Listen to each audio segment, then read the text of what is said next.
Νίκη για τον αθλητικό όμιλο Φιλία Κομοτηνής εκτός έδρας με σκορ 0-2 επί του Σπάρτακου Αγίου Θεοδόρων για τη 17η αγωνιστική της Α1 Θράκης.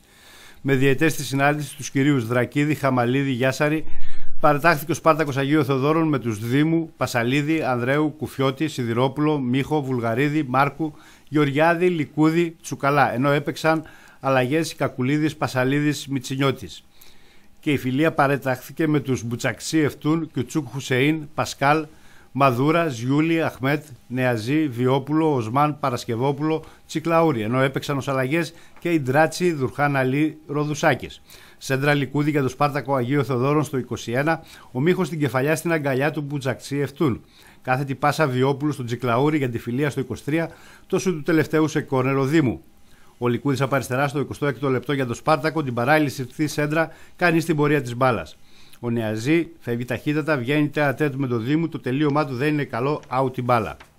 Φάουλ Γεωργιάδη στο 48ο λεπτό για το Σπάρτακο Αγίου Θεοδόρων, στη δεξιά γωνία πέφτει και διώχνει ο Μπουτσαξί Εφτούν.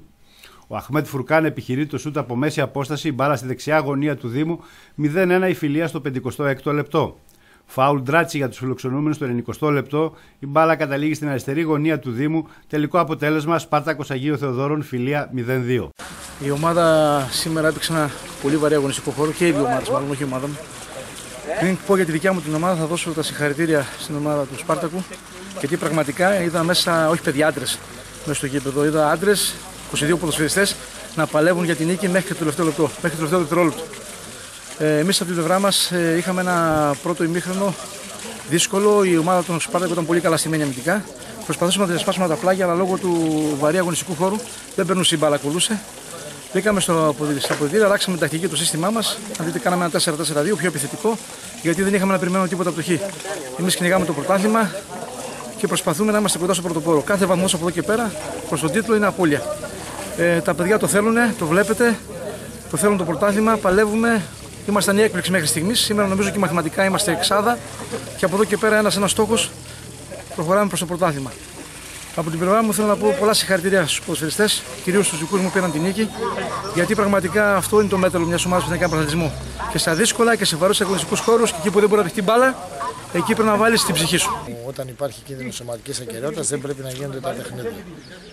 Τέλος πάντων, η απόφαση ήταν του διαιτητή. Το παιχνίδι έγινε ένα πολύ δυνατό παιχνίδι.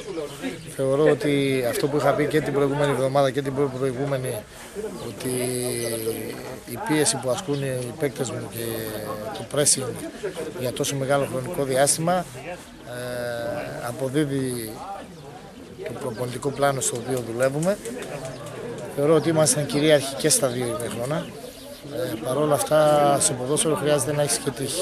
Έχω την εντύπωση, αν δεν κάνω λάθος, ότι έγιναν 2 ή 3 σουτ στην αιστεία μας και το σκορ είναι 2-0.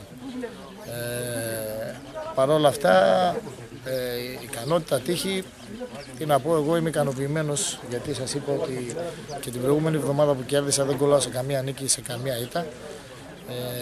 Κολλάω στο ότι οι παίκτες μας, οι οποίοι είναι νεαροί κατά κύριο λόγο, ανταποκρίθηκαν σε ένα βαρύ αγωνιστικό χώρο, ανταποκρίθηκαν στις μονομαχίες, απέκτησαν ακόμη περισσότερες παραστάσεις και όταν χάνεις με τόσο καλή εμφάνιση και εγώ τουλάχιστον είμαι ικανοποιημένος από τους παίκτες, η πίκρα είναι μικρότερη.